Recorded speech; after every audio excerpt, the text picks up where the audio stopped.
Good evening. I'd like to call the Board of Trustees meeting to order on Tuesday, March 20th at approximately 6 p.m. In order for everyone to hear all of the enlightened discussion this evening, would you please silence or turn off any cell phones or noisemakers that you may have? Would you please join me in reciting the Pledge of Allegiance? I pledge allegiance to the flag of the United States of America and to the republic for which it stands, one nation, under God, indivisible, with liberty and justice for all.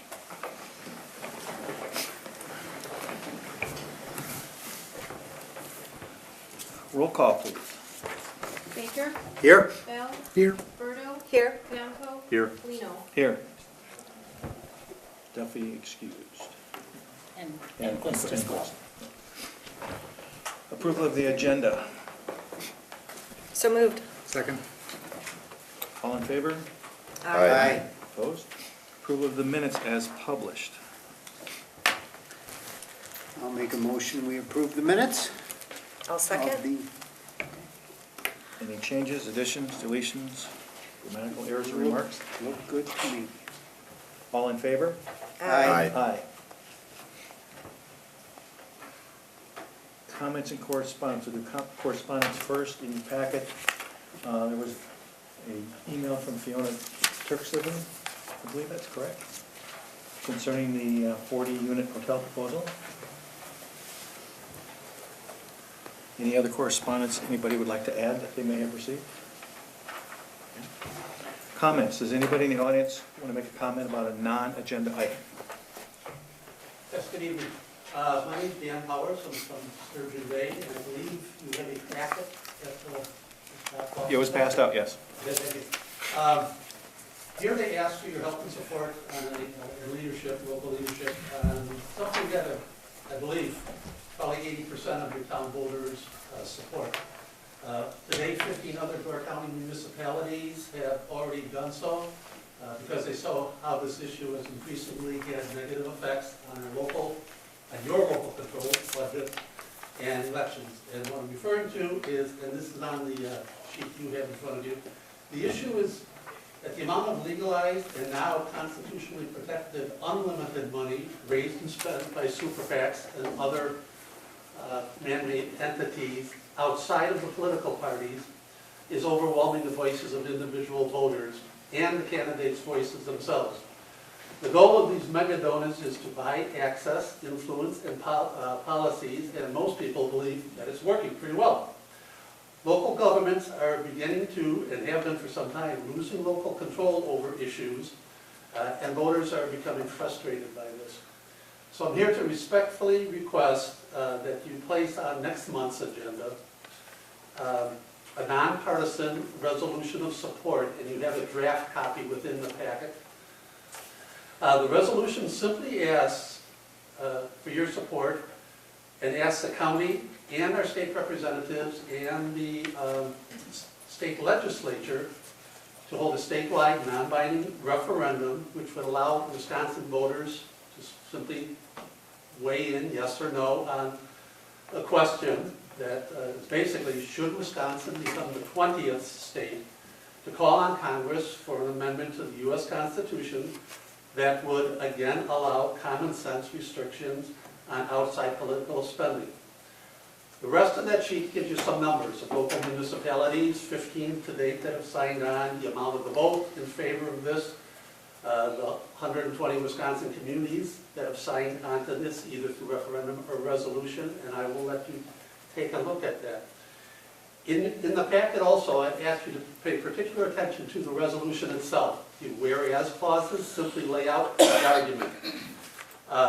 And all it's asking for is your support along with these other communities to ask the county board to support this and then on to this for a statewide referendum so that voters can have a say. In that packet also is a sheet called why local government and county should be involved, because it's a legitimate question to ask why should a county or a town board or a village board get involved in an issue like that. I'm not going to go through them. You can take a look at them at your leisure, and if you are so kind as to put it on the agenda for next month, if you have any questions about that, I'll address it. Also in the packet is a summary of the basic problem where this came from, why it's an issue, the solution we're proposing, and again, the ask that it be on next month's agenda. So with that, I will shut up and get out of your face. Thank you. Thank you. Thank you. Anybody else? Any other comments, non-agenda item? Do you want that on the agenda? No, discuss it. Okay, Can't discuss it. okay. There's more correspondence. What else do you have? If you go to page 13 and page 14.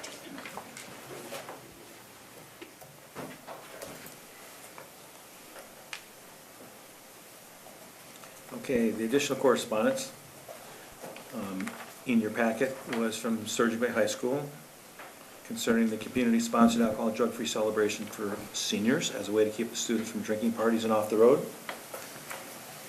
And additionally, we also have the Soil and Water Conservation Department introducing the new annually reviewed invasive species management cost share program that local property owners and ourselves could take advantage of if property owners would like to participate in giving some of the funding to help eliminate the spread of noxious weeds and invasive species.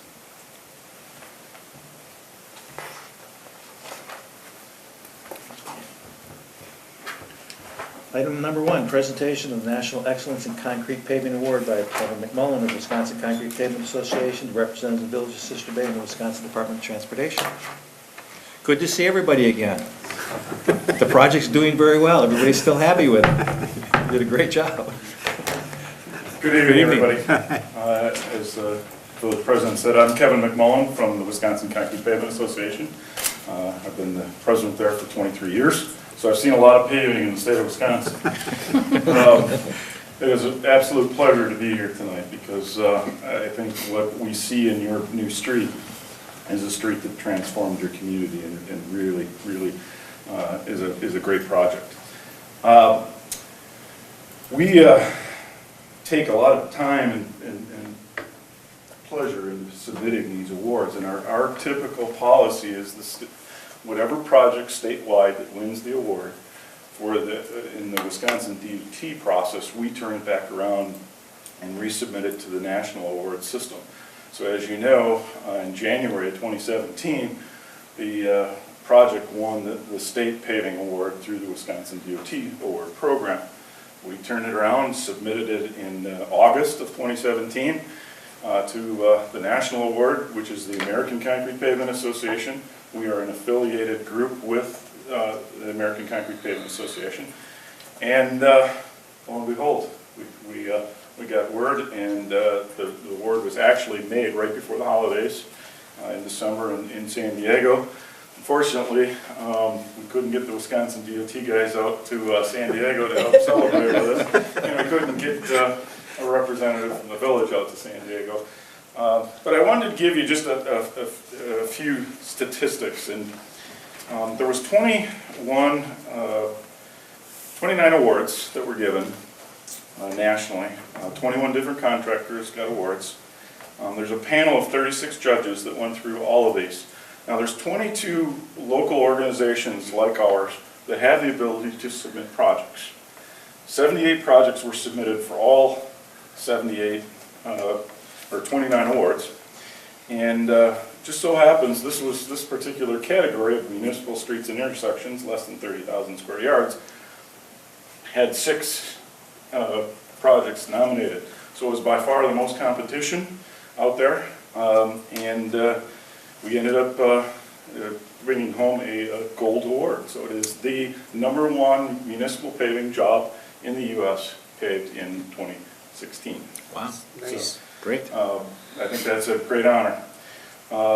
Wisconsin, I take a lot of pride. Wisconsin does it best. In the last 20 years, we've had 28 award-winning projects nationally. 15 of the last 17 years. 19 of those projects, out of the 40 paving awards in municipal paving in those 20 years, 19 of them have gone to Wisconsin projects. So what that says is we really know how to do city paving, and we're really proud of it. And I would also add that our longtime member, Vinton Construction, won 10 of those 19 awards. Okay? That says a lot for Vinton Construction. They're a great paving company. what we look for in projects and when we submit these. Basically, we're looking for projects that made an impact. And I think the thing that really stuck out and what I tried to get into the awards submittal was the relationship between the contractor, the village, and the businesses and the people of the community.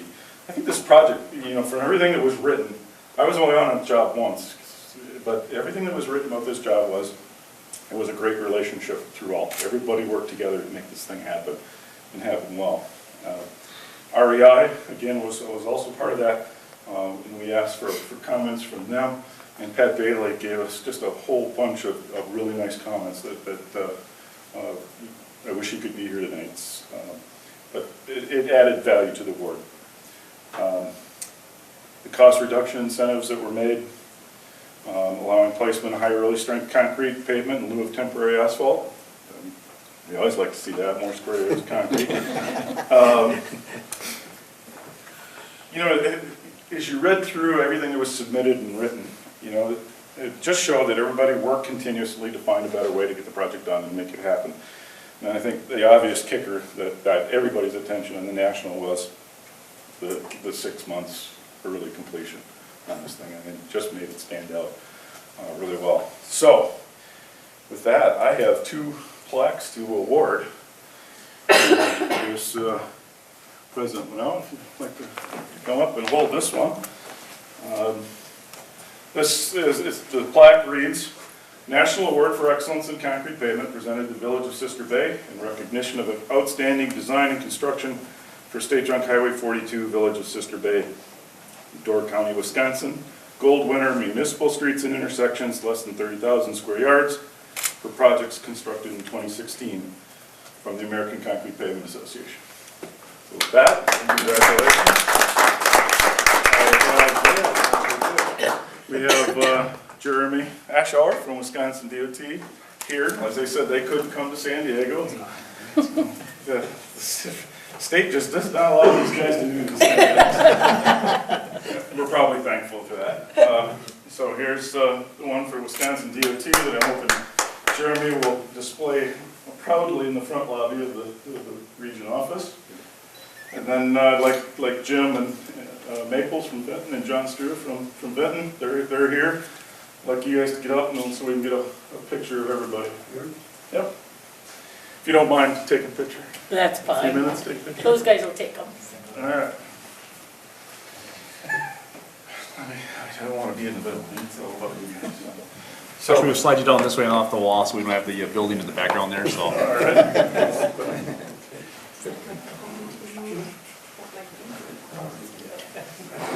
Said one is fuzz up really good stuff at board meetings.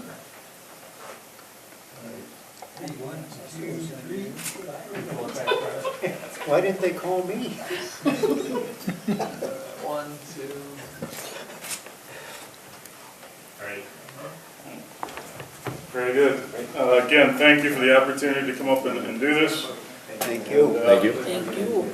I hope to retire and come up to Door County and see this roadway for the next 30 years. So. We hope so too. Thank you. Appreciate it.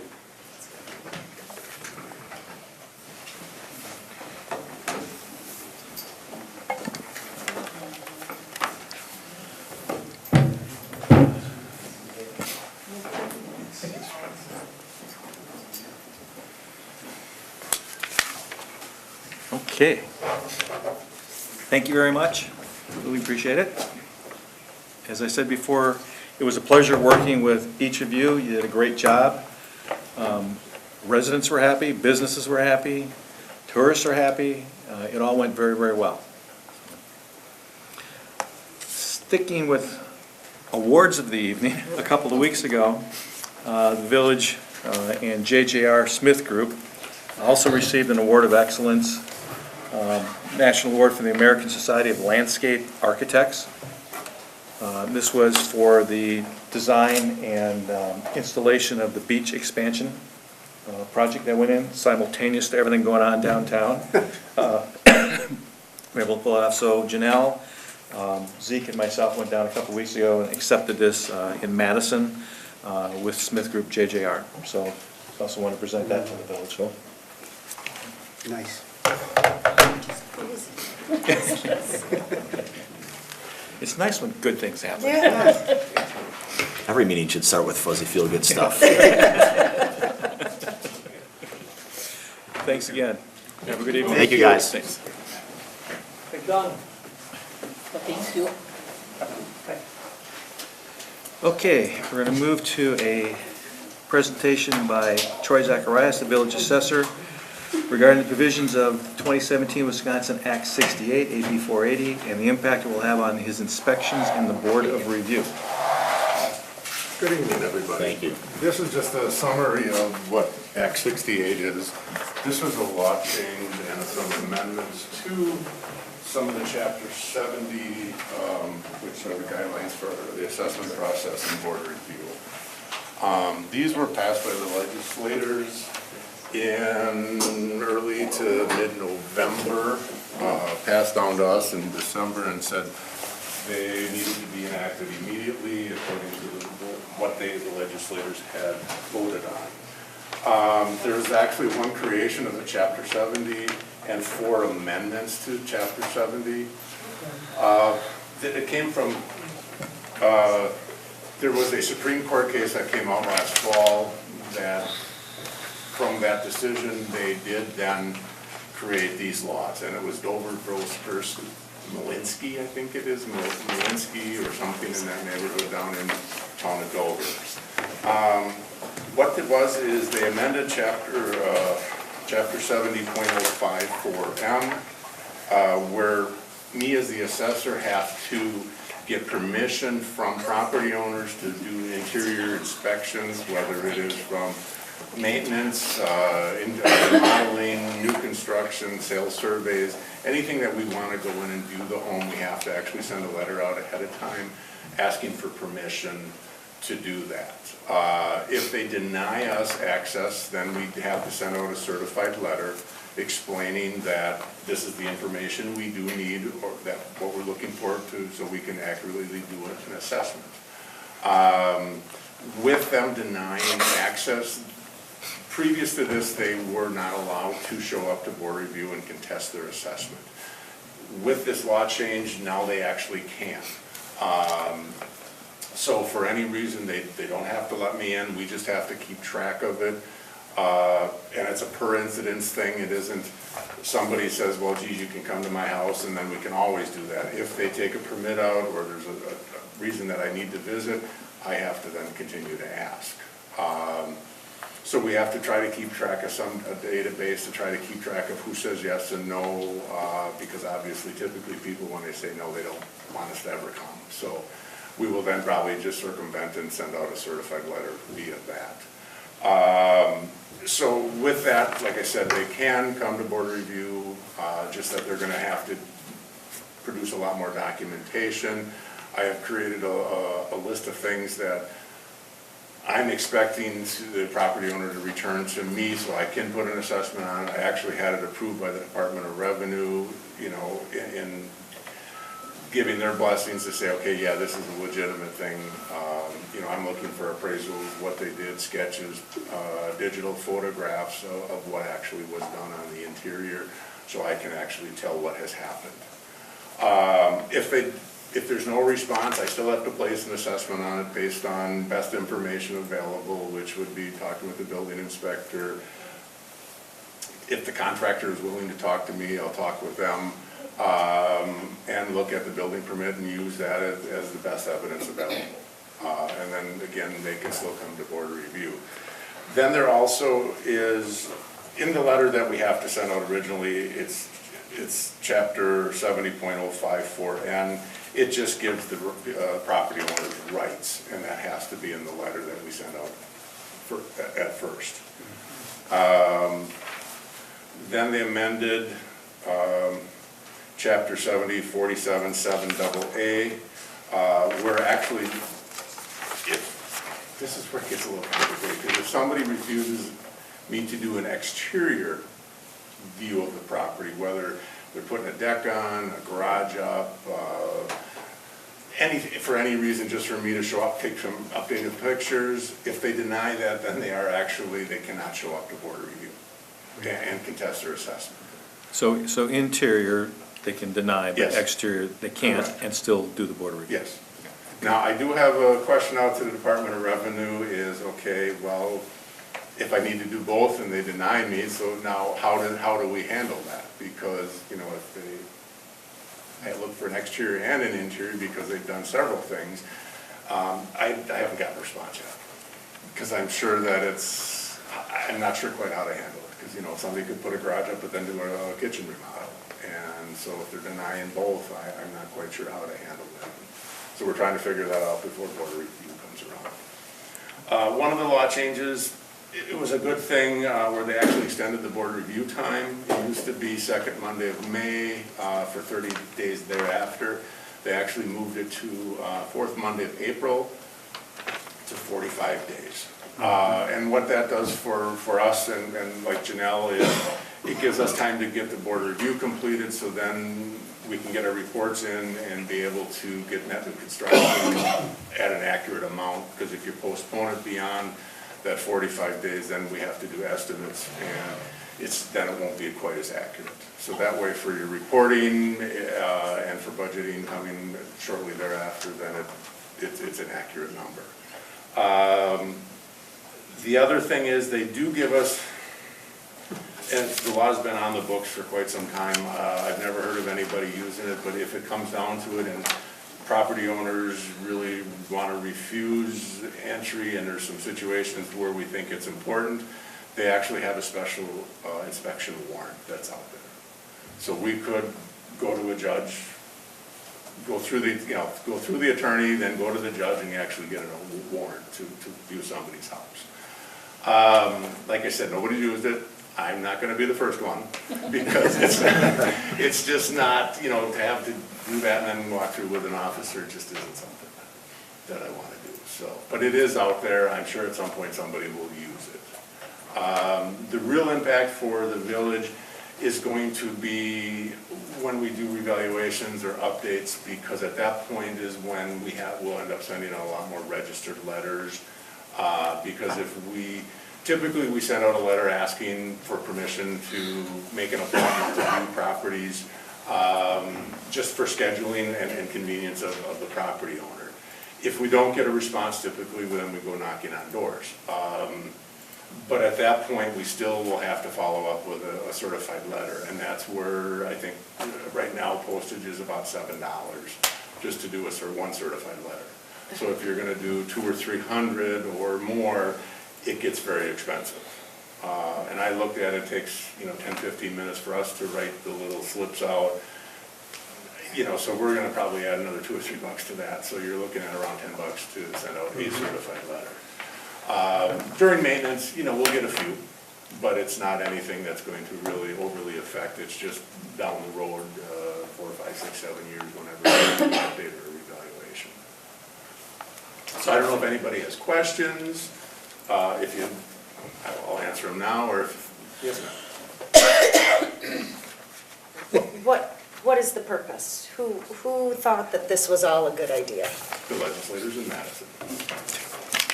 And apparently, the day they were voting... But beyond that? Well, the Supreme Court, this Dover versus Malinsky, what happened was an assessor was doing a revaluation, a property owner refused the assessor to come into his house, and then he sent the certified letter out. The only thing he did that was a mistake was he did a refusal doomage assessment, so basically he added value above and beyond, and it was very evident because it was a subdivision, and he was the only one that went up, everybody else went down.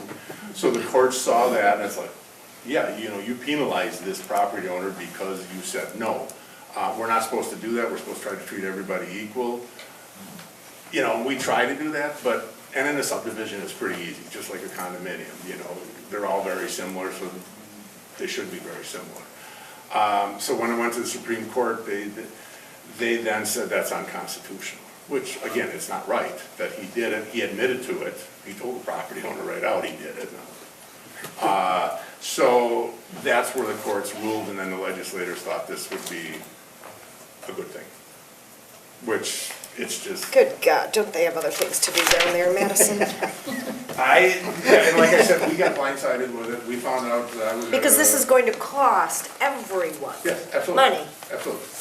Money, headaches, trying to keep track of, yeah, absolutely, and. They should have made a law that if your property is being, if you have an improvement on your property, by law, you need to let the assessor in. That's the law that they should have made. See, and we tried to, the building inspector, on their forms when you sign it, it says on there that you have to give the right of the building inspector to enter and inspect. We tried to piggyback that, and they said no, because we wanted to say, okay, we will follow the building inspector, or put a thing in there that the assessor will come by, because typically that was implied. When you take a building permit out, assessor's coming, the building inspector's coming. That's just the typical thing. They said it doesn't matter anymore. And so we tried to come up with what would be the easiest way, you know, the legal way, and the whole list of stuff that we had, they just said, here's what you're gonna deal with. Because it is, I mean, typically when you do an improvement, whether you put carpet in, and I don't change value for carpet or flooring or painting and that kind of stuff, but, you know, some communities take a permit out, we go look, and okay, if it doesn't change the value, it doesn't change the value. But if you do go from Formica to granite, well, then obviously I'm going to do something, and that's what we're looking for. The way the attorney presented it is that we were actually doing, what's the word, a search and seizure, and that's how they kind of played it when they went to court. And I don't look in people's closets. I walk in, I mean, typically, even if you have a couple, I'm looking for bathrooms and bed, you know, the in-suites. You know, if you have 2 bedrooms that are just bedrooms, I don't necessarily, I walk by, you look, and you move on. Looking for basement finish. I don't want to look in cupboards, I don't want to look in pantries, I don't want to look in your drawers, I don't care. And we don't take pictures inside, you know, because again, we try to look at privacy. Well, now if you're following my list, you have to give me digital photos of the inside. Well, that's all public record. So if anybody comes and asks for a property record that has all this information, I have to give it to them. The only thing that I can hold back is social security numbers, phone numbers, and any income and expense for commercial properties. But other than that, it's all public record. So I just don't see, but we've already had almost 10 people in our different communities that have refused based on building permits, which normally we don't get anybody. But because now they can read the law and say, I don't have to do this, so I'm not going to do it. And that's what's going to happen. And I think in the near future, 4 or 5, it's going to be more and more people saying no. Because if I don't have to, or if my neighbor didn't let you in, so then why should I let you in? And some people come after millions and say, oh, I'll let you in. Well, I understand that, I appreciate it, but it's just the general public are going to probably say no, you know, in the long term of this. So I don't know how it's changeable. This is, you know, the legislators did it, so. How did Kitchens vote on this? Do we know? This isn't a legislative thing as much as it is a judicial thing. You know, it comes down to the Constitution interpretation of it. No, it It's was not- judicial, and then they made a law in They're response trying to it. to comply with Yeah. the order. You know, unfortunately, one assessor made a bad thing, you know, for the rest of us, and it isn't just me, it's all of the village boards, it's all the city councils, it's all the town boards, because everybody's got to deal with it. I hope he was shipped out to Illinois or somewhere.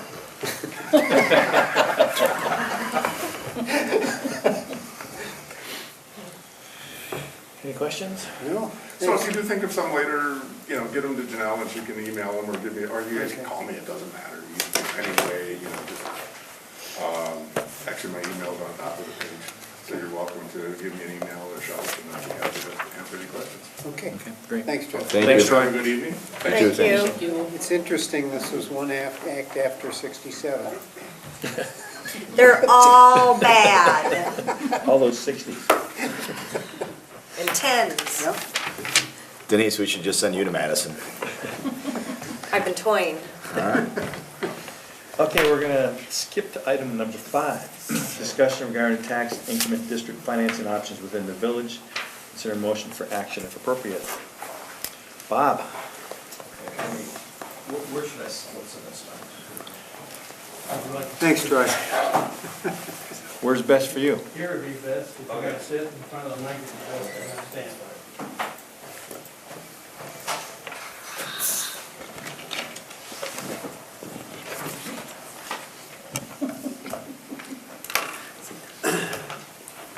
Good evening. In 2008, the village board approved the creation of a TIF district, which basically covered the downtown, up the hill, the country walk, and then south towards the Garrett property. It was approximately 160 acres, and it was intended to spur the redevelopment of downtown and provide for opportunities to help development through public infrastructure being paid for by the TIF district rather than by special assessment, which is the typical way for sewer and water and streets to be installed. In 2011, the TIF district was amended to remove the Al Johnson Marina parcel from that, from the district. And so since 2011, the district has functioned as a mechanism to assist the village in financing a variety of projects. The projects include streets, sanitary, water, a whole variety of projects through the downtown. The village used the TIF district as a means of funding those projects and the growth in the increment to help pay the debt service cost. I understand at this time that the TIF is still, has not turned positive. There is still a 20-year period, there's a 20-year period of time, so that'll be 2028,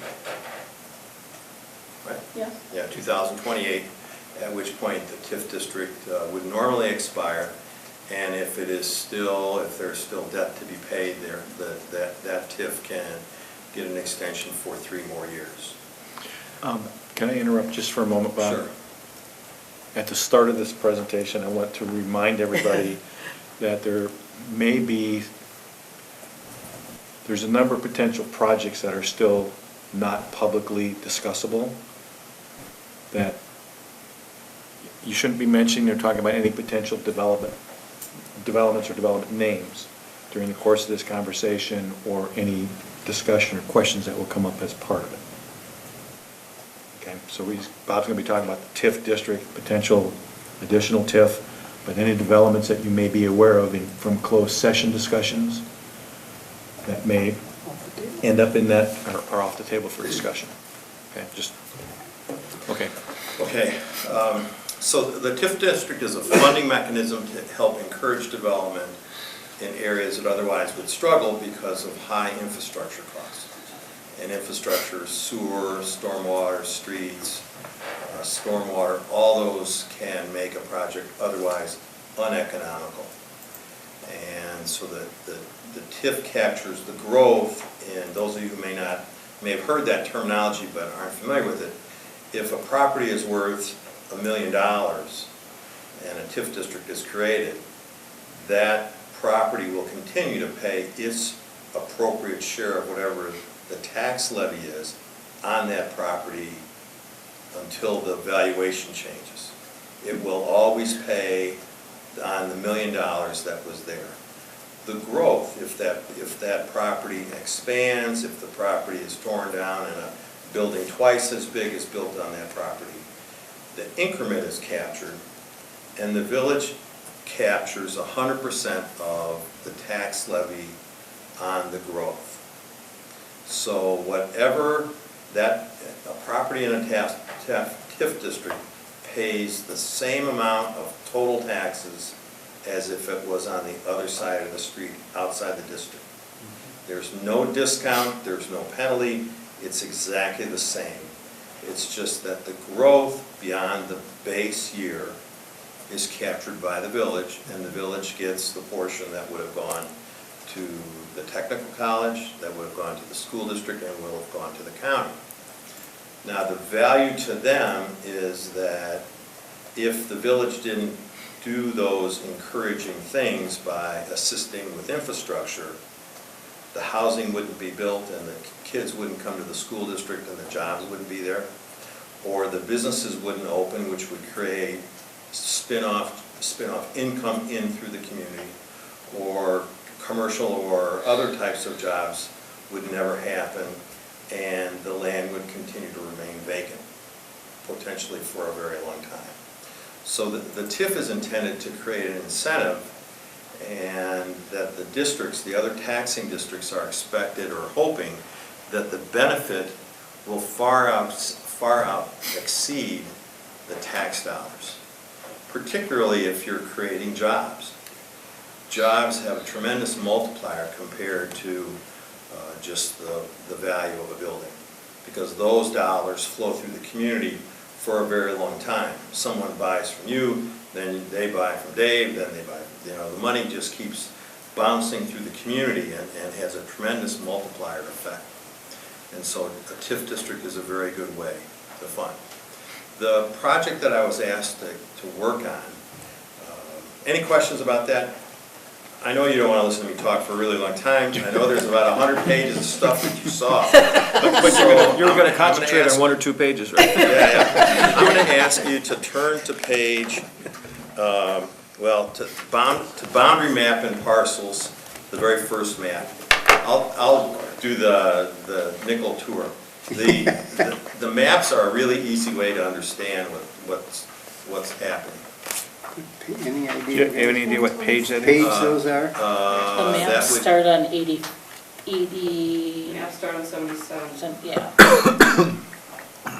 Thank you, So Tasha. repeat the title of the map, please. The map would be TIF number 2 and TIF number 1, map number 1. 126, Page 126? the boundary map and parcels, that's what you were looking at. Right, boundary map and parcels. Okay. 126, okay.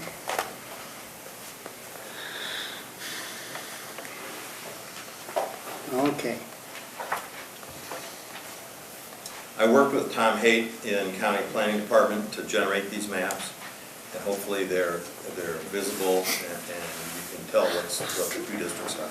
TIF number 1 was intended to go down South 57, basically towards the Northern Door Animal Clinic, because that was envisioned at that time, kind of the logical end of South 57 corridor. So TIF number 1, basically, if that's like a flag, that kind of curves way down, and parcel number 1 in TIF District 1 is the Northern Door Pet Clinic. And then it all runs north and ends up probably around Denise's business. That might be one of the high-end numbers, and when it goes all the way north to Scandia Road. So TIF number 1 currently exists, and as I envision trying to create a second TIF district, I kind of merged around, given the potential demands for utility service, looked at creating TIF number 2. They match up, they're coterminous with one another. Starting at the top, you can see at number 1, and then it kind of curves along the east side of 57, runs all the way south to Flint Ridge, and then goes north almost to, goes north to Fieldcrest Lane, and then kind of loops back around. So it picks up the Wedding Barn property as well as the South 57 business area. There were also parcels 24 to 33, which is part of Northwood's subdivision, which were included, and I want to talk about those a little bit later. So if you turn to map number 2, proposed projects, in order to encourage development in the red circle areas, sewer and water lines need to be extended south on 57 from approximately where Ava Hope Trail extends across where the road cut was, which Hopefully, you'll be able to get new laterals across before the state comes through at the end of April and paves 57.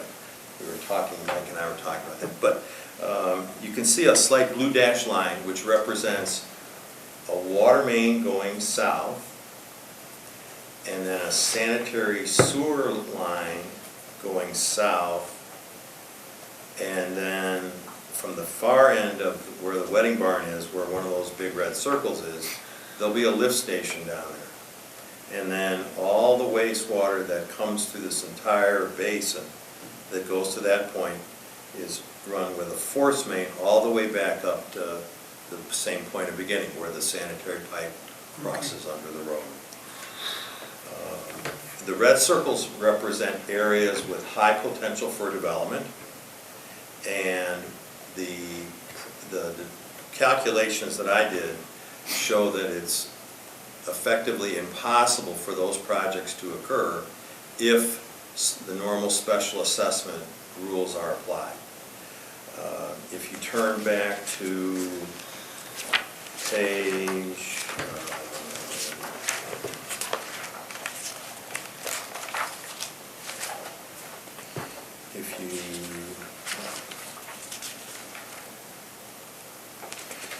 the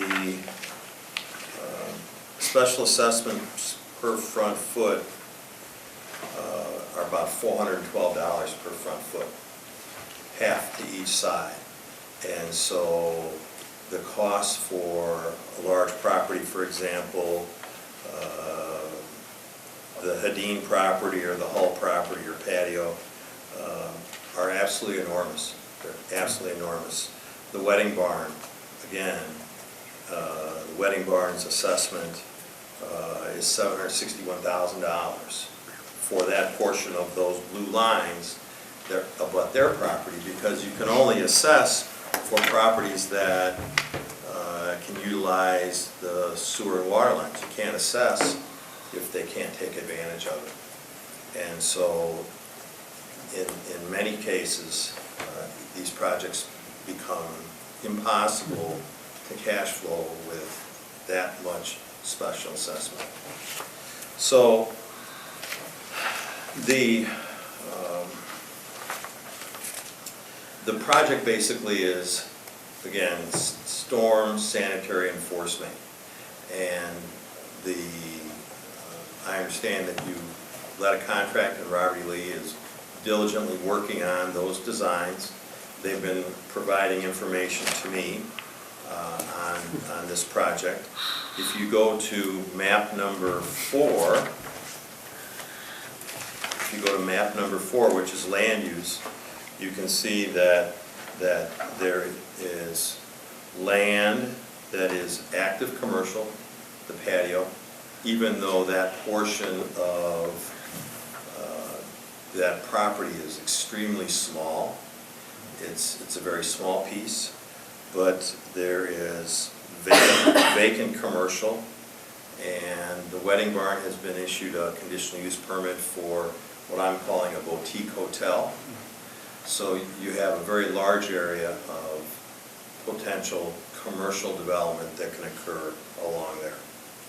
One of the things that I also did was I looked at 20 years out in terms of what kind of future development could occur still further south from the, basically I'll call it the animal clinic, continuing south along the county shop all the way down to 57. And is there the potential that development could occur, could continue to march down to that corner? And so I did get estimates for those additional costs. I want to take you back to page 6.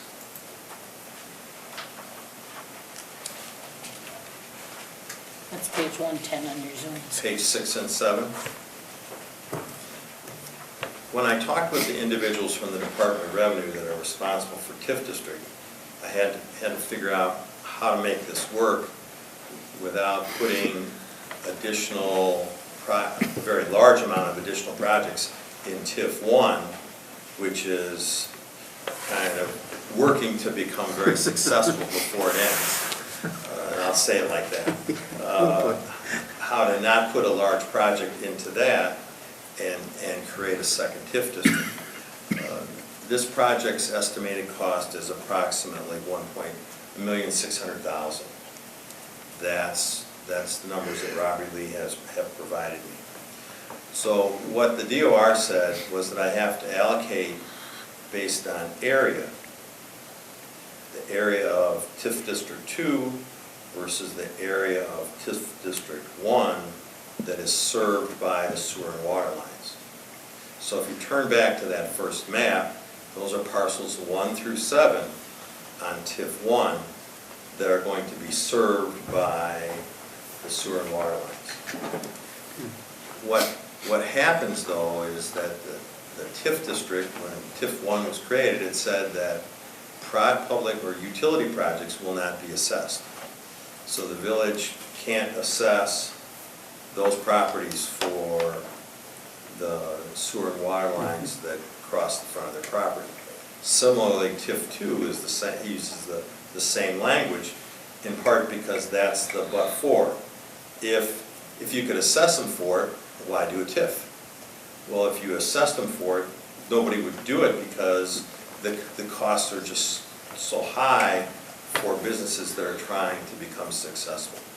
So there's an allocation, that basically, if you really wanted, I could share all the tables with you, which Dave saw, so he knows how much fun that is. There's about 25 pages of complex tables. But basically, it's a 95% of the benefit accrues to TIF 1, and about 5% of the benefit accrues to, or 95% to TIF 2, about 5% to TIF number 1. So that basically means about $90,000 of the estimated cost of this work is applied to TIF 1, needs to be added in, but roughly $1,510,000 is applied to TIF 2. TIF 2, if the potential development occurs as planned, would pay off in about 17, 18 years. So can we talk about an example that you and I talked about? Refresh my memory. Well, okay, so like in TIF 2, when you talk about projects that may Right. occur there, that are being worked on, okay?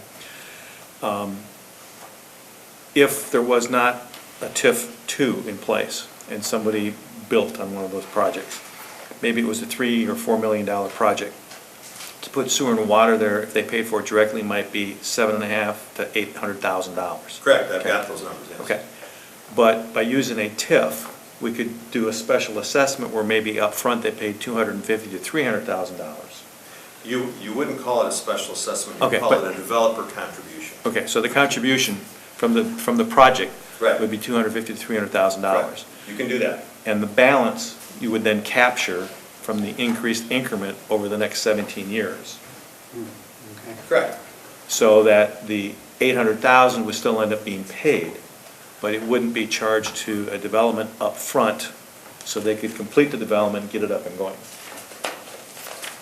Did I say that correctly, or pretty correctly? No, you did that pretty well. I did try to include some possible developer contribution. Yeah. There's, the more developer contribution, the better it pays off for the village.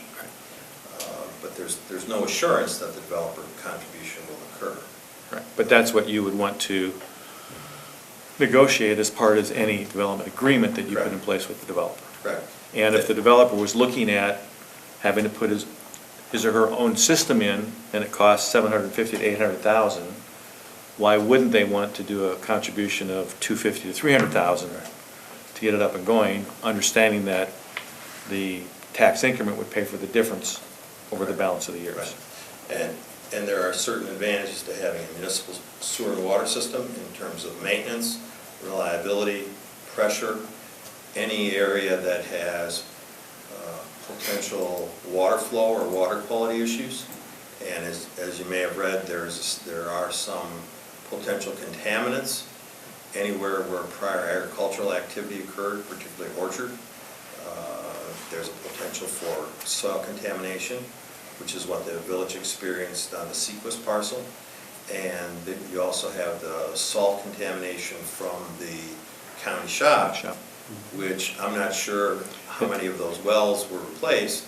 I know they replaced 3, but we also, I was speaking about this today at the county. We're trying to get the DNR closure, and I'm not so sure that the mitigation plan is complete yet. Oh.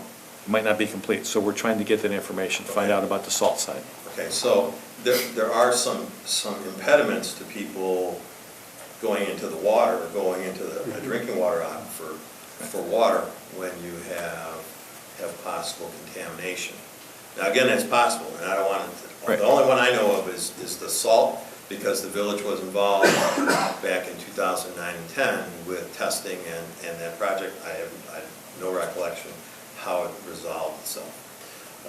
But it appears that TIF 1 or TIF 2 has a very high probability of becoming viable and paying off within the 20-year span of time, if not sooner.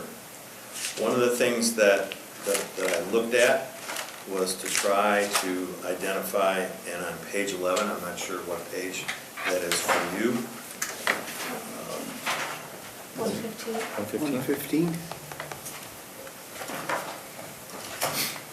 I did my own estimates of values. I guess I used the Wedding Bargains numbers, but the other buildings, other projects, I use my own cost per square foot to try and estimate what those projects could come in at. And potentially, you're looking at anywhere from, say, $8.5 to $10 million over a 4 to 5 year period of time would be created in that business corridor, which without, I think, pretty realistically, without the TIF running sewer and water down there, projects of this scale just will not happen. It just won't happen for large retail, commercial, any other larger project without the assurance of fire protection, water, and sanitary sewer.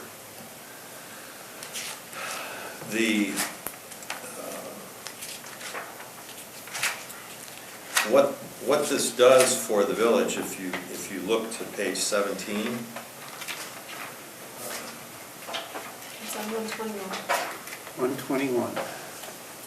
I tried to measure using the same characteristics that we did in TIF 1A, which is I'm calling the 2011 amendment. TIF 1A looked at TIF revenue created, which is the $2,463,000. If the TIF has roughly $9.5 million of development over its lifespan, it'll generate about $2.4 million.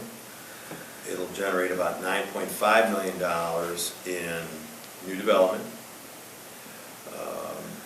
The total increase in value will be almost $12 million. There'll be approximately 102 new jobs created, 88 permanent jobs retained, because you're trying to attract and retain individuals, and given the village's geographic location, retention and attraction are both challenging. So net about 190 jobs. I did work with EDC to try and come up with values of income multiplier. If somebody's paid $10 in Sister Bay or $10,000, how many times does it bounce around in all the businesses and stores and shops and utilities here before it leaves town? And could that $10 become $12 or $15 or $20? Based on the numbers that I got from Caleb, the current jobs, new jobs added, basically create about $8.7 million in income. And the multiplier the most reasonable multiplier he had was a 1.23, which gives about $10,690,000 per year. And if you look at that over the lifespan of the TIF, because those jobs, a lot of those jobs start right away, you're looking at an enormous financial benefit to the community. Not only to the community, but to the area. Gibraltar, Bailey's Harbor, Liberty Grove, anywhere those 102 new jobs, wherever those people live, and it'd be great if they could all find housing in the village, but they're going to do business here. And those jobs are going to be here, and in the past, it's tough to live in Sturgeon Bay and work in Sister Bay. That's a really tough commute year round. So the TIF, I believe, is viable. The TIF, it's my understanding, my belief that without the TIF, there will not be development out there on the scale of what you've seen projected here. And the amendment to TIF number 1 is to add the $90,000 new project. When I talked to the Department of Revenue person, she said I only need to provide the insert additions. Instead of rewriting the whole plan to bring the whole plan up to today, I just need to slide in the amended charts. So TIF 1A or TIF 1B, the one you have, there'll be blue highlight things. And those are the additions or changes to update it to reflect the additional $90,000. So let me ask a question. So I know you need to make a change to TIF 1. We're proposing to put TIF 2 in place. Right. On your time frame in here, it looked like sometime mid-June approximately. Correct. Potentially could happen. What's the downside? If we create the TIF and nothing happens within the TIF, what's the downside to the village? Well, unless you spend money on engineering. Well, first of all, if you spend money on engineering and it doesn't happen, you will have those plans that, at least for a couple years, would potentially be useful. It's just like a building, you plan to build a house and you get it certified and everything, and for some reason you don't do it, and you come back 5 years later and say, well, I want to build that same house. There could be changes in rules and regulations which you may be able to use 95% of it, but you still have to make sure it's current. And doesn't the clock just start ticking? I mean, into the 20 years? Whether we do something or not once it's created? The clock would start ticking on the 20 years. But I'm looking at if something we're talking about, projects we're talking about now don't happen for 3 years instead of 1 year, or 5 years instead of 1 year, what does that mean to the village? Well, what that would mean is the growth schedule that shows up on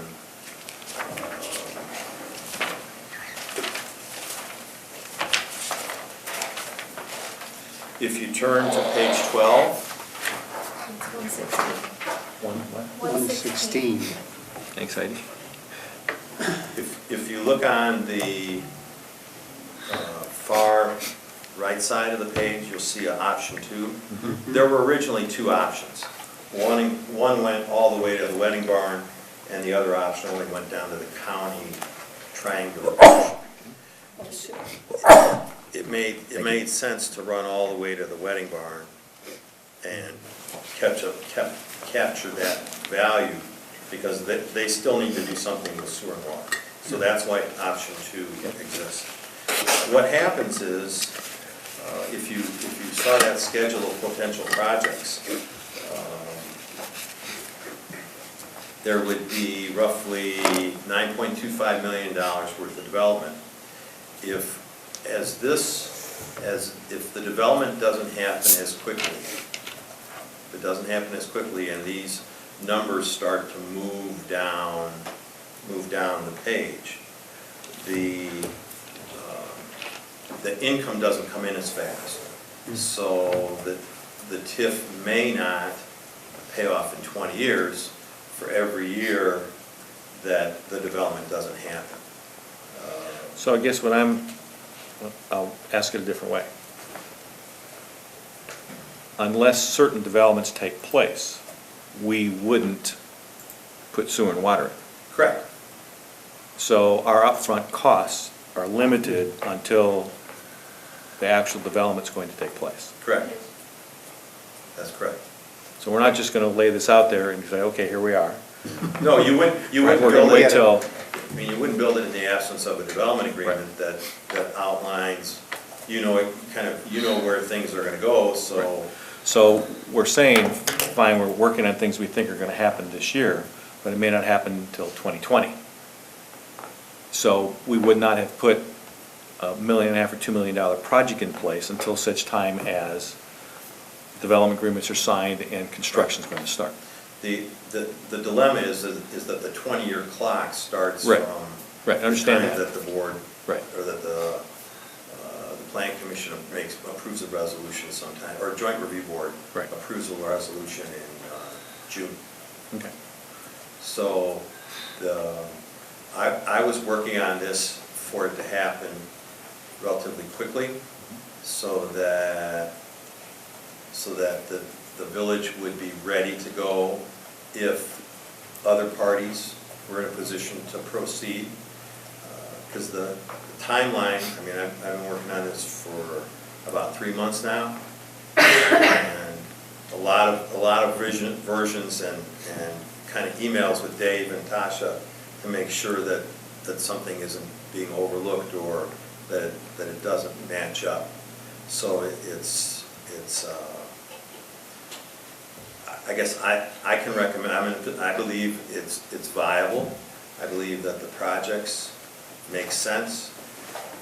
I believe the projects create jobs and improve the quality of life in the community. So I could certainly recommend moving ahead. What I'm looking for the board to do tonight, in the conversation I had with Dave, was to make a presentation to you so that if you had questions or problems, now certainly there'll be questions and things that will come up from all over as this moves ahead, but if it doesn't make sense to you, or you have problems or concerns with it, I would rather kind of move that mid-June approval to the end of June, so that your issues are addressed, your concerns are addressed. And I'm only raising the issue to play a little devil's advocate to, if things don't work out timing-wise to what we think what's going to happen. That's why I'm asking the questions. It's not because I'm not in favor or supportive of the timeline that you're talking about. Well, there's always So things then out we of our would just control. postpone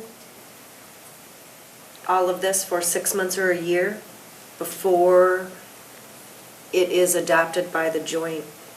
No. No. No, you'd still move ahead with the time frame.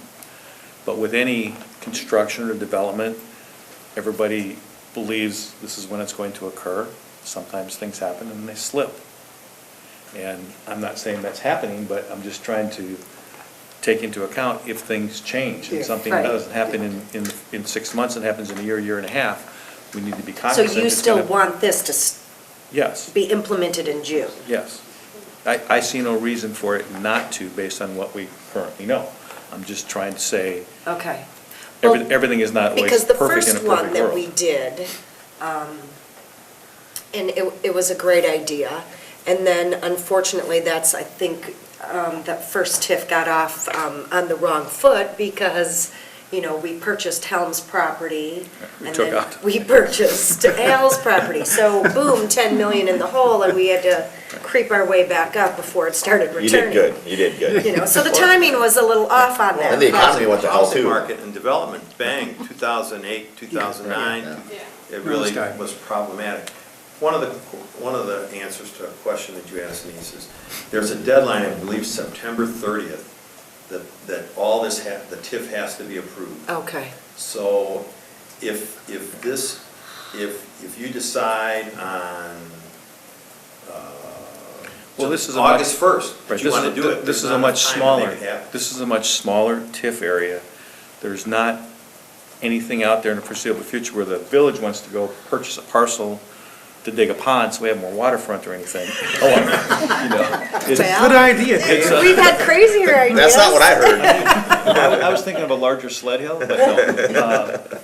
It's not that kind of property. Okay. I'm just asking the question of, based on what we know, if something slips a little bit, we're just aware that. Okay, and I just wanted to make sure that I understood you, Right. that you want the TIF in place no matter what development may or may not occur. This isn't a and- grab to get some awesome waterfront property. It's, Right. hey, maybe some things could really happen here, but there really, a lot of it's out of our control. Yeah. Right. And that's basically what you're, Correct, Yeah. correct. And nothing's going to happen down Highway 57 if ultimately a project or two doesn't happen and the sewer and water doesn't go. yeah, So, chicken or the egg. yeah. Yep. So I think if we put in place the chicken, so when the egg comes, we can move. Yeah, I agree. I have some questions for you, but do you have any other questions? No, I think you did a great job Yeah. on this. This is, Okay. It could not be more thorough. Yeah. Yeah. Oh. This is my fourth one for the village. If you turn back to that very first parcel map, whatever that was. Heidi? 126. Thank you. Thank you. Oh, I was gonna ask you. So I saw these maps, and we've had a lot of discussion. Is there other parcels that should be part of this that we haven't discussed? Well, that's one of the things I wanted to talk about. Okay. Okay. Okay. One of the things that can happen during this process, parcels can be added and deleted, projects can be added and deleted. Now, it's a lot easier to not have the big surprise happen halfway through where you've already been making all these presentations and people have an understanding of what's going to occur. So that's part of why I'm here, is to see if there's anything about the work or the parcels that are included that you have a problem with. I went all the way down to Flint Ridge and then back up Fieldcrest, because if the South 57 corridor grows more rapidly, then providing for the ability to add utilities down there with TIF funding may make some sense. It probably doesn't make a whole lot of sense economically, because to do some of that work, according to Robert Lee, is about $2.6 million. So it's pretty expensive.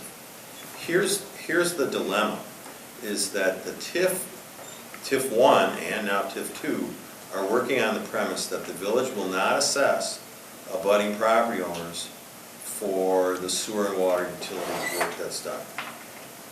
Well, until it may go through or alongside a parcel of property, and they wouldn't be, quote, forced to hook up, but they would be assessed if and when they decided to hook up or partake. Well, the TIF 1 says there won't be specials. Right. They won't be assessed. Okay, but at some point in time, if the pipe runs through, now they want to hook up, there's going to be fees associated with hooking up. Well, you can have utility connection fees, you can have a variety, but you can't special assess them on a Right. front foot. Right. So, the village has traditionally never special assessed for residential sewer and water lines. And I was thinking today, when I included parcels 24 through 33, that's purely a residential neighborhood, Northwoods. There's virtually no chance that commercial development will occur in there. It's zone residential. Does it make sense for the village not to special assess if that neighborhood wants to run sewer and water? Does it make sense for the village to contribute roughly $380,000 for that sewer and water line, rather than having those properties pay the special assessments? As I thought about it today, those parts, unless you want to, I mean, if you want to, the value of homes that would be built there probably are somewhere between $200,000 to $300,000, and it would take a long time for those homes to pay off on a tax increment basis, the growth. It's kind of a decision you're making now that would remain for the life of the TIF. So if those homes are not included in, or those parcels are not included in the TIF, then any sewer and water that runs up Northwoods would be specially assessed to the abutting owners, in the same fashion that it's paid by all other residential developments that have occurred in the past. Similarly, the parcels that I had looked at are not numbered, but there's a triangular parcel just north of the patio property, as well as a more rectangular property just south of parcel number 5.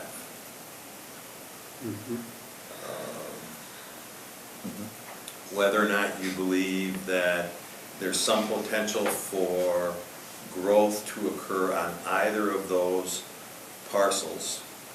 The triangular piece, I believe, has sewer and water. You can see where the utility line from the Garrett project ran right up to the triangular piece. The rectangular one that has I think it's a Walters parcel, just south of parcel 5, could potentially develop as well. If you were to look at the terrain though, continuing further towards Woodcrest doesn't make sense, because Orchard is a low point and it comes up and up and up and then it falls away. So there's a crest in that parcel that you can't get too far east before it's not possible to drain towards Orchard. Okay. So in some of the discussions that have been held, wouldn't it make sense to do that triangle parcel and that rectangular parcel under 5? Certainly could. I mean, it's easy. It's not hard to change the maps. It's not hard to add the values. The other one that was kind of debatable in my mind was parcel number 6. I put that in there because that made sense from a development perspective. Again, being in a TIF district doesn't change the zoning, it doesn't change the taxes. It's invisible for the property owner that it doesn't mean anything to a property to be in a TIF district. It's how the taxes are collected. So parcel 6 was in there. But adding those other two, I just have to kind of rerun some stuff and can do that. I mean, it makes sense to me. When I look at, especially where the triangle is there, because the sewer relay is already up to the edge of that parcel. Yep. How do you feel about deleting Northwoods from the TIF? I'm okay with that, since it is straight residential, and we wouldn't be expecting any commercial development out of that. And certainly at some point in the future, it would develop residentially, Right. and it would be the On same its as, on its own, it would be the same as anybody else, or any place else. I thought about that today when I was going through that. Maybe, I mean, if you read the language on special assessment, the commitment you're making is that you're not going to be special assessing. So, I guess to me, I would probably take that out unless there was a really compelling reason. I agree with Denise. Yeah. The other, okay, so what else coming out?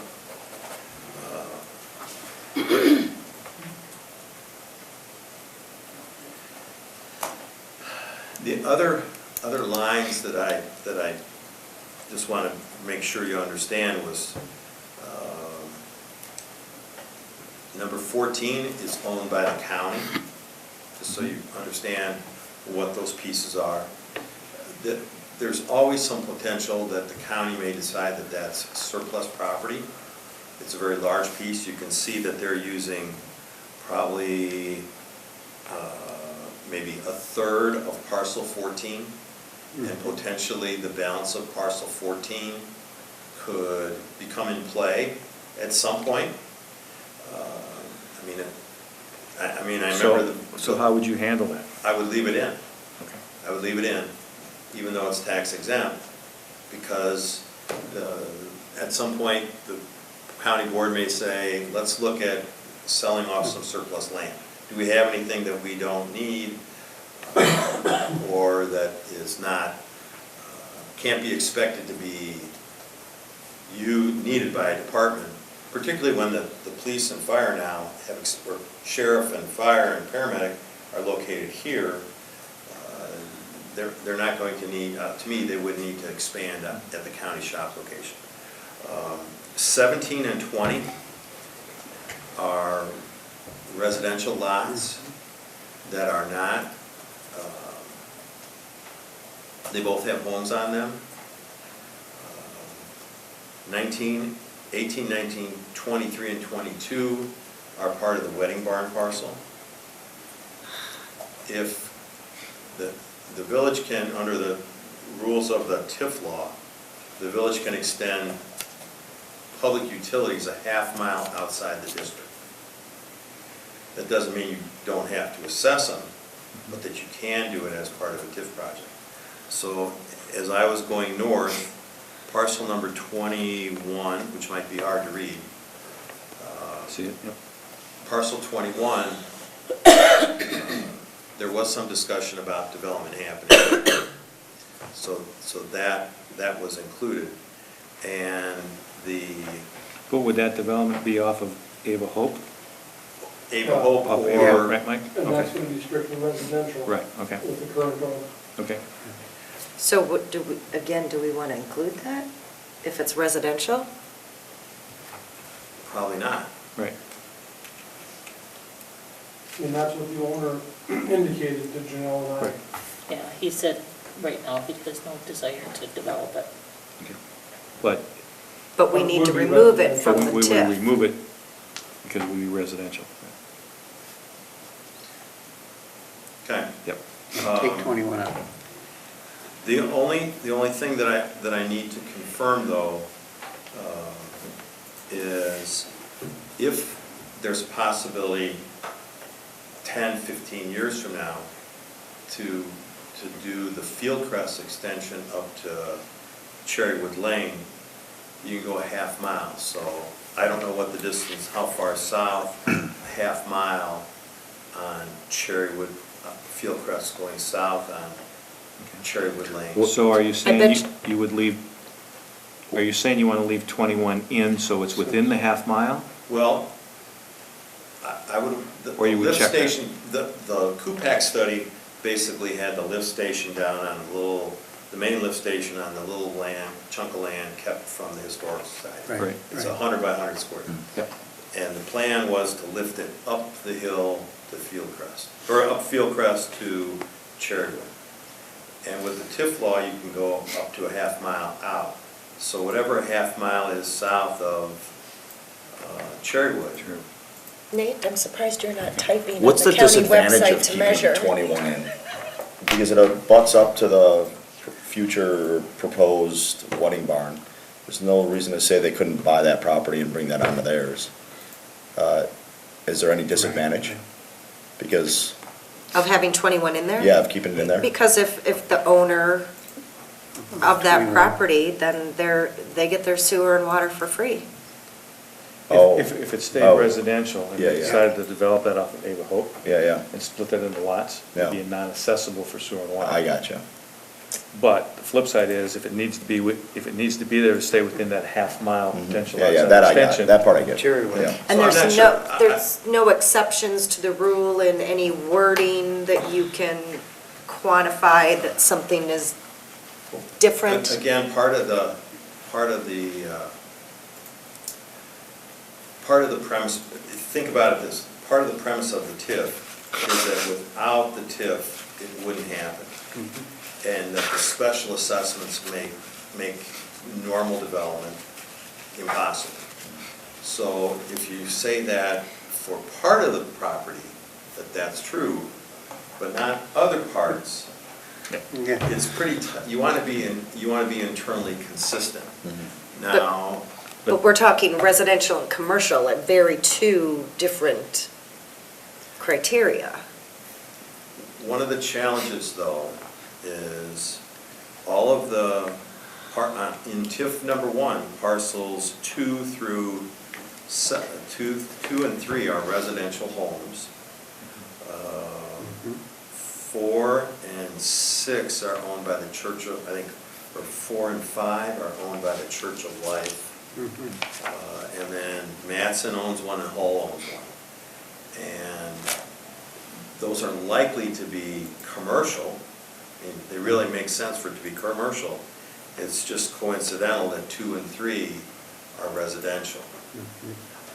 But when the sewer and water goes past them, they won't be assessed, but the village needs to make sure its utility policies match up so that if there are connection fees that need to be reevaluated, then you may want to do that. So what's your recommendation on 21 at the moment? I don't know how far. So that's what you have to figure out, is how far that distance is. I just don't know. From Cherrywood to the north side of that parcel, on. Basically, from Cherrywood to Fieldcrest. Okay. Fieldcrest Lane. So from Cherrywood to Fieldcrest Lane is approximately 600 feet. That's it? That's it. How about from how far south would a half mile be? Well, there's what, 5,000? I mean, this whole thing is probably maybe 5280 3/4 of a mile, right? 5280, yeah. This isn't even a full mile, this whole, Okay. Yeah. I mean, So at least as Yeah. far south as, I don't know whose property this is. Scott, might be. This one right here. This property here. Well, that would be, go far as lot Councilman? 17. It'd go that far south. Oh, least that way. okay. That would be in the parameters. You can double check my work here. That's the Tischler property, I believe. Yeah. Yes.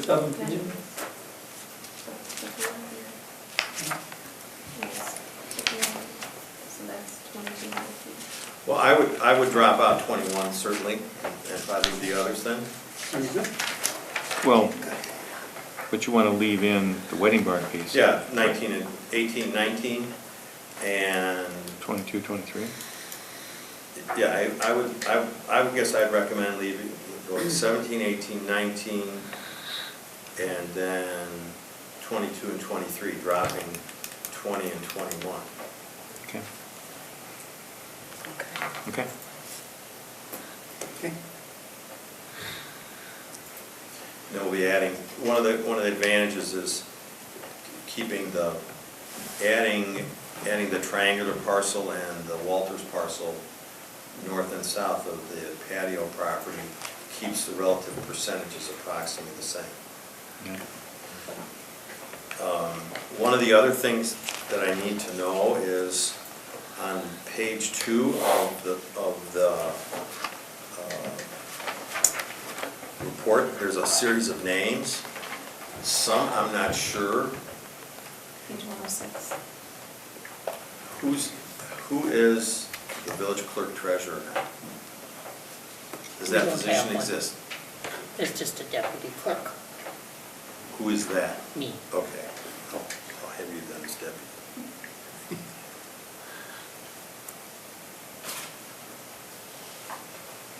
Okay. Troy, okay. Then, the village operates with a joint review board, and that joint review board has been in existence since 2008 and has continued to meet. Who is That's on page 102. the chair of that? You had been in the past. It And was- so Zeke it was had Last been- meeting, it was Zeke. Zeke over when you retired as the chair. So it would be whoever the administrator is, I would assume. Well, it was also the chair of the plan commission. Oh, I'm just saying that well, was, that's convenient, Bob. I'm just saying Did you that see her eyes? Well, I was on it the I can first, show you I was on it the plans. first time around. But we need to have chair, somebody to do it. Are you willing to do that, Denise?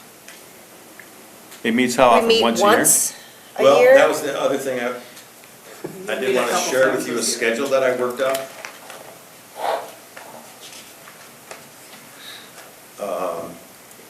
What happens next?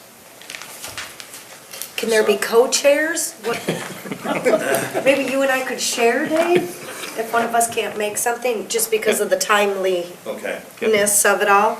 okay, let me kind of just go through the schedule of what will transpire. The changes made tonight will require some redrafting to kind of, and I'll need to get some different maps from the county, et cetera. What comes next is I would send out letters to the joint review board members, inviting them to come to a hearing, a meeting, and send them copies of the plan documents. So there'd be 2 sets of documents. The changes tonight basically necessitate adjustments on both. I was looking, and there has to be a public hearing notice prior to that hearing. So I was looking for a joint review board meeting around April 17th, 18th, 19th. I did send a copy of the schedule from Janelle and Dave and Tasha. 17th is the board. 19th is Elena Fest meeting. The 19th, I'm in Chicago. Well, you don't need to, I mean, it'd be great if you can set it tonight, but. Well, it could be the 18th. Yeah, it can be, when we had them in the past, we had them in the morning. I mean, they weren't nighttime meetings, they were like 10 o'clock in the morning.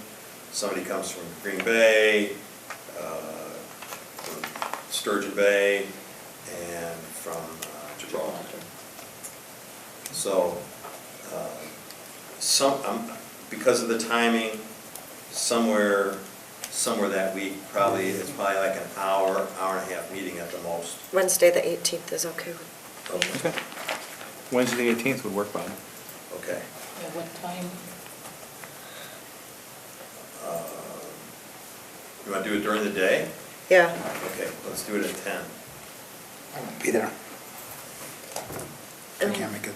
That's And fine, in the that's fine. past, you held them at the village office, or do you want to hold them here? I'd have it here. I don't think there's enough room at the office. Okay. Is I it mean, these open, are public Heidi? meetings, these are public meetings. and Yes, as long as you don't go past 6 PM. What time would work for you? If we're here for 8 hours, we have bigger problems. So we're looking on the 18th at 10 a.m., right? Yes. Okay, then what comes next, once they hold their meeting and basically, kind of like you, say it looks okay, then I have to have 2 weeks of notice for a plan commission meeting. And so I'm looking at the first notice on April 25th, and then April 2nd, and then I'm looking at. May 2nd. May 2nd. May 2nd, for a second notice. Oh, May 2nd, yeah, April 25th and May 2nd. And then looking for a plan commission hearing to adopt a resolution. And you need a special hearing on that? Well, Or a it's, special meeting for time? no, it can be, it 'Cause can be part of plan. We're scheduled for the 22nd of May. So it would have to be before that? All that does is slide everything back a week. Yeah, that's gonna really push the timeline back. Okay, that's what I was asking, do you need a special meeting for this to You may need a special meeting get in this done? case. Yeah, I'm trying to keep things slid close. So then do you want to do it on the 8th? So we have board review on the 8th. We could do plan commission, special plan commission with that. What time's It board has to review be a at? week. 6 to 8. I can't, the way the law reads, I have to have a week from the notice date to the hearing date. Okay, so if it's May So 2nd, If May 2nd, I guess the 9th or the 10th would work, but not the 8th. Okay. well, we have Thursday, the 10th, we have finance at 9 AM.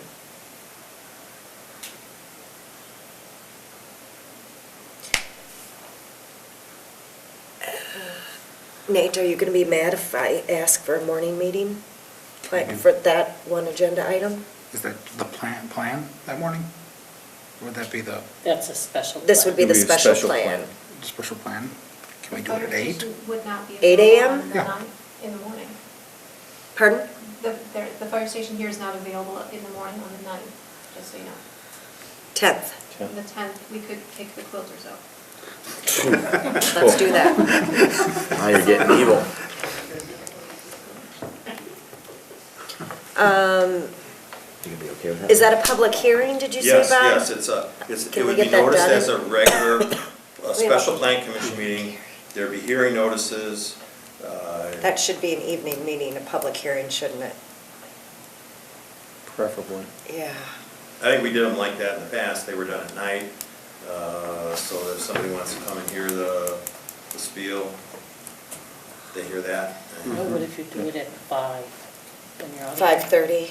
On the 10th?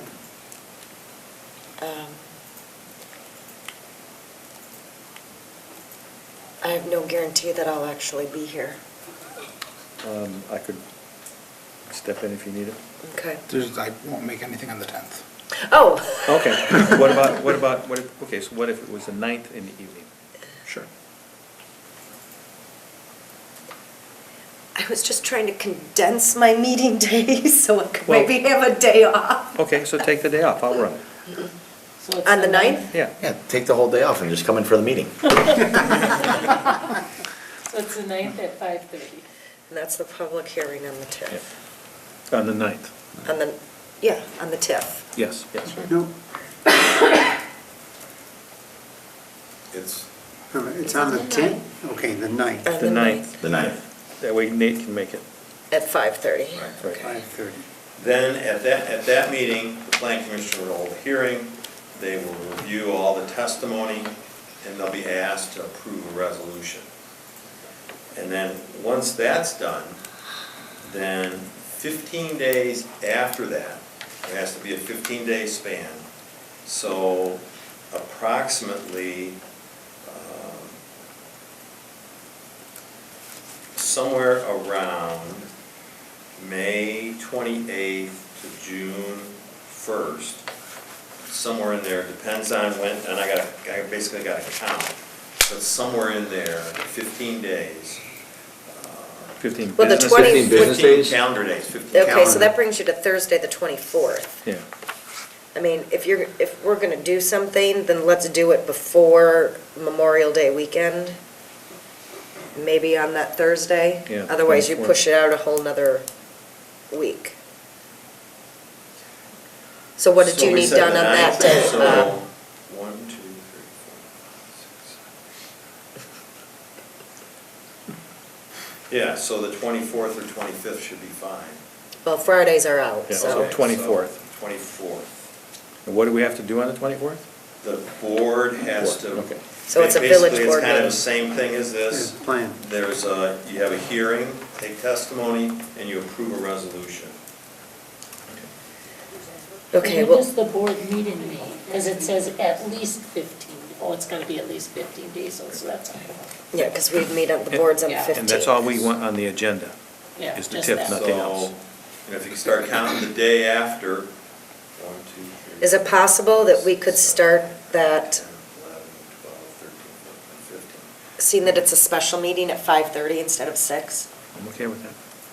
Or will that just confuse people because it's a board meeting and they're No, always but at you guys are 6? all- We've had them before. Right, So it's a one item. Right, special board meeting, yeah. Right, Okay. yeah. So, the earliest would be the 24th. Well, 5:30, 24th. 5:30 and 24th.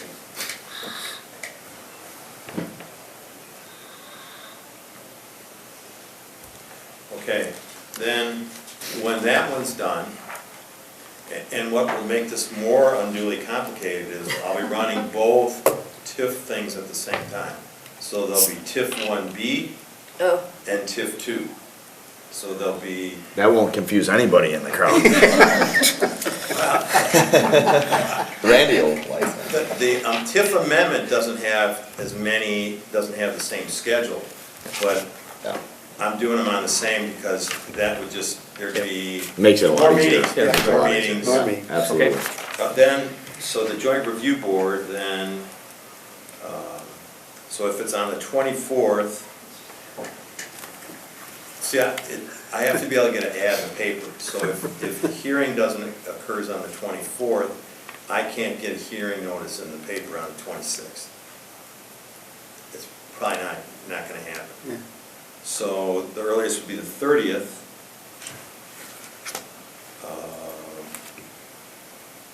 May 30th. And so 5 days, so somewhere in the week of, the 3rd of June. and what is this for? The final joint review board meeting. Tuesday? Should be able to do it on Tuesday, assuming that the notice goes in on, The 30th? yeah. Tuesday's the only thing I can promise. Can we do it earlier, like 8? 8 a.m.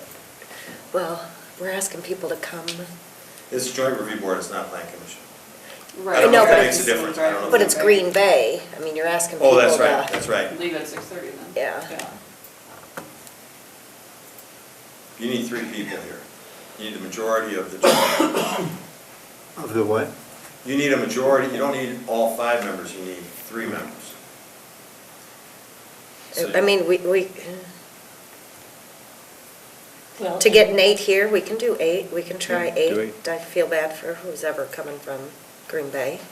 Well, now that NWTC is up here, could they designate somebody from here, Bob? They can designate whoever they'd like. So they could send someone from the If Sister Bay there's- campus. And my understanding when I spoke to Zeke, I went down to Waterford back in December and talked with him, that the joint review board, the attendance is, there's a lot of delegation of Yeah. people coming because there's not something going on. My guess is this will generate some interest and discussion and And you're going to be at all these yeah, meetings? yeah, Okay. So it's June 3rd at 8 a.m. right. June And I'll 5th. No, review- fifth. June 5th. June 5th. Yeah, and I'll review that schedule. I'll review that schedule when I get home to make sure that it all matches for time-wise. I spent quite a bit of time today trying to make sure that, given the newspaper, and I don't want to presume that something will happen and put a notice in when there's no quorum for some reason. Can we make one of these JRB meetings also our annual meeting to cover, because we Sure. get to annually meet now? Yeah, sure, just let me know what that is. I would assume it's going to be the June 5th meeting, Okay. so Good idea. rather than have a 3rd.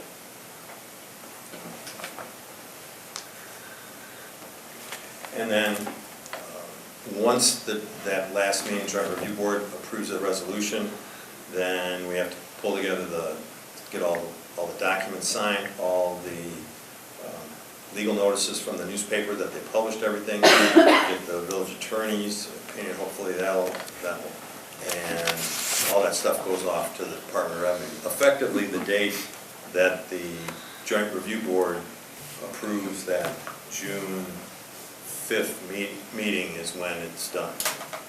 Goes off to the state, and they do whatever they're gonna do.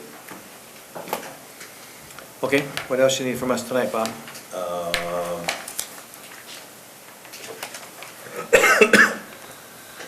That's it. Everybody okay with where we're at with this? Yes. Yeah. Thanks, So Bob. I'll be sending you updated, Maps? well, text and maps. Okay.